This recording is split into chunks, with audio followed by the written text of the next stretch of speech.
ओम गुरुभ्यो नमः। अमेरिका भाई से ईरान, अमेरिका ईरान युद्ध हुआ शुरू और ये न्यूक्लियर सेंटर पर बड़ा धमाका।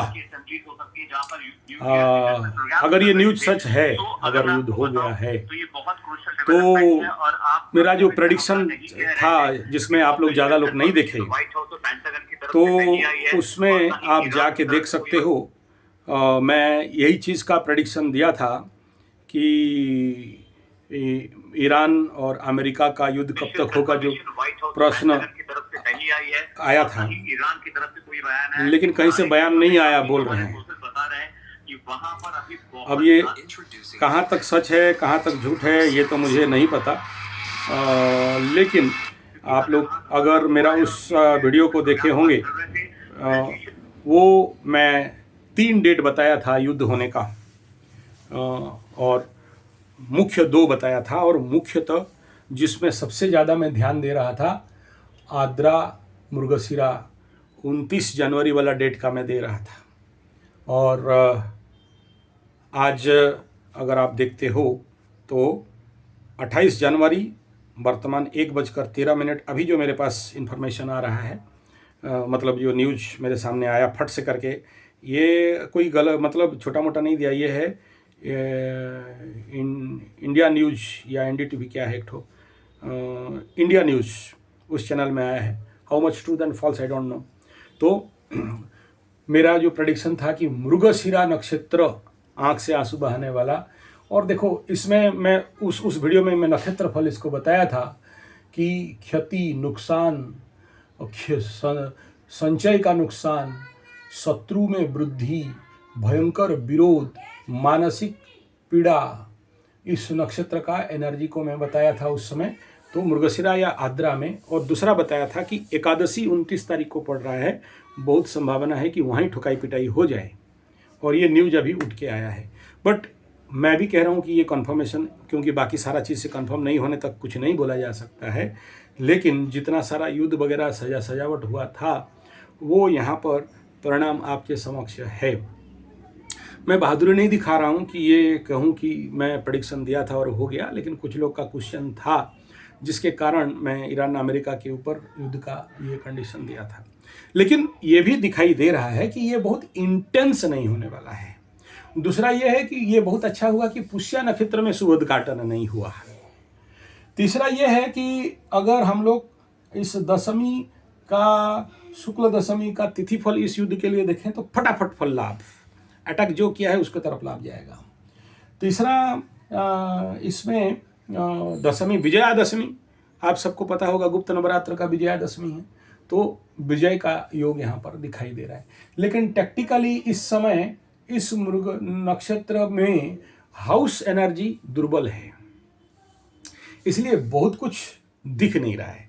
मंगल कंबस्ट, शुक्र कंबस्ट, बुध कंबस्ट, और जो राहु है चालाकी चतुरी का, वो खुद यहाँ पर पाप कर्तरी में फंसा पड़ा हुआ है। तो बहुत कुछ युद्ध में उखड़ जाएगा, ये नहीं दिख रहा है।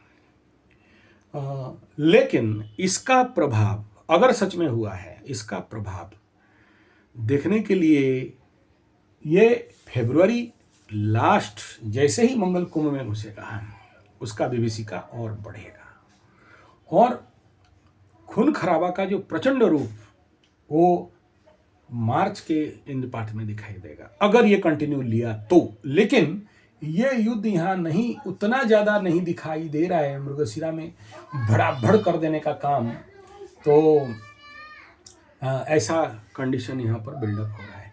लेकिन एक खतरा और भी है, अगर ये पहला अटैक हुआ और दोनों तरफ से अटैकिंग मूवमेंट चालू हो जाए, तो वही 29 एकादशी 29 जनवरी, आद्रा नक्षत्र क्रॉसओवर एंड पुनर्वसु, ये क्या करेगा, रीएफ स्टार्ट।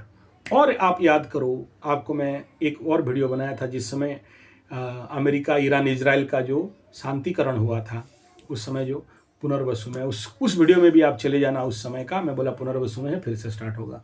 और ये है युद्ध का मैं कभी नहीं हूँ फेवर में, लेकिन और इसमें कोई बहादुरी या घमंड नहीं कर रहा हूँ कि मैं बोल दिया तो हो गया। लेकिन जब आप लोगों का क्वेश्चन था तो उस समय मैं इस प्रकार का प्रेडिक्शन दिया था और ये हो गया। भगवान करे शांतिकरण हो और इसका ज़्यादा एक्सेलरेट नहीं करे, लोगों का जान माल नुकसान नहीं हो, इस भावना के साथ। तो ये कंडीशन है। अब इससे समझ लेना कि इस प्रकार का युद्ध में, अब इसको मालिका के साथ जोड़ो। मैं इतना कंफर्म क्यों था कि युद्ध हो जाएगा। मैंने जो इजराइल अमेरिका और ईरान का युद्ध में बहुत सारे लोग बोल रहे थे कोई टेक्टिकल होगा और कुछ शांति उंति हो जाएगा। वो भी होगा, दोनों तरफ है, क्योंकि राहु बली है, इसमें कोई दो राय नहीं है। परंतु कंफर्मेशन केवल और केवल मालिका के तरफ से मैं था। और ये जो 29 वाला जो डेट निकाला हूँ, अगर ये दोनों तरफ से फुल फेज हो गया तो सबके लिए घमासान हो जाएगा। और कैसे करके अगर कंट्रोल पे आ गया तो समझ लेना कि कंट्रोल में आ जाएगा और बहुत ज़्यादा नुकसान नहीं होगा। लेकिन ये नक्षत्र पद ही कह रहा है कि इतना जल्दी शांति नहीं होने वाला है। ये बड़ा प्रॉब्लमेबल फैक्टर रहता है।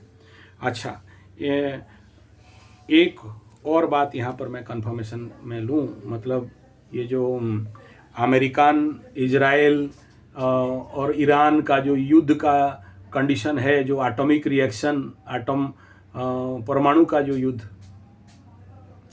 ये कहीं ना कहीं आप अगर देखोगे, जिसके लिए जो लोग मेरा पुराना वीडियो देखे हैं इस युद्ध के बारे में, एक बात बताया था, अगर आपको पता हो, जो लोग बढ़िया से मेरा चैनल देख रहे हैं, तो उन सबको ये बताया था कि जैसे बुध मकर को क्रॉस ओवर करेगा या उसका आसपास जाएगा, राहु के पास जड़ बुद्धि संपन्नता शुरू कर देगा या जाते जाते रहेगा। अगर देखोगे तो उसका जो डिग्री मोमेंट है, वो डिग्री मोमेंट यहाँ पर जो बुध बाबा हैं, उसका अगर पावर को देखोगे तो 28-29 मतलब जस्ट बॉर्डर लाइन पे क्रॉस कर रहा है और कल तक उधर घुसने का व्यवस्था रहेगा। और अतिचारी चल रहा है इस समय, मंगल अतिचारी, बुध अतिचारी, गुरु तो अतिचारी ही है लेकिन बकरी है, शुक्र का भी कंडीशन को आप देखोगे तो अतिचारी है। और इस युद्ध का जो जिस समय मेरे पास आया उसका प्रश्न कुंडली का अगर आप देखोगे तो यहाँ भी आसपास ठीक ऐसा ही कंडीशन है। अच्छा, मैं एक बात और एक के लिए प्रेडिक्शन किया था, मंगल राहु तो अलग अलग घर में दिख रहे हैं लेकिन नवांश में, मीन नवांश में घुसे पड़े हुए हैं। तो ये फायरी इम्पैक्ट जो पाकिस्तान को लेके मैं प्रेडिक्शन दिया था, तो आशा करता हूँ ये कंडीशन को आप समझते होंगे, लेकिन मैं बहादुरी नहीं ले रहा हूँ। अगर ये न्यूज़ सच है तो फिर ये इफेक्ट है, और नहीं है तो फिर टाटा बाय बाय, बढ़िया बात है।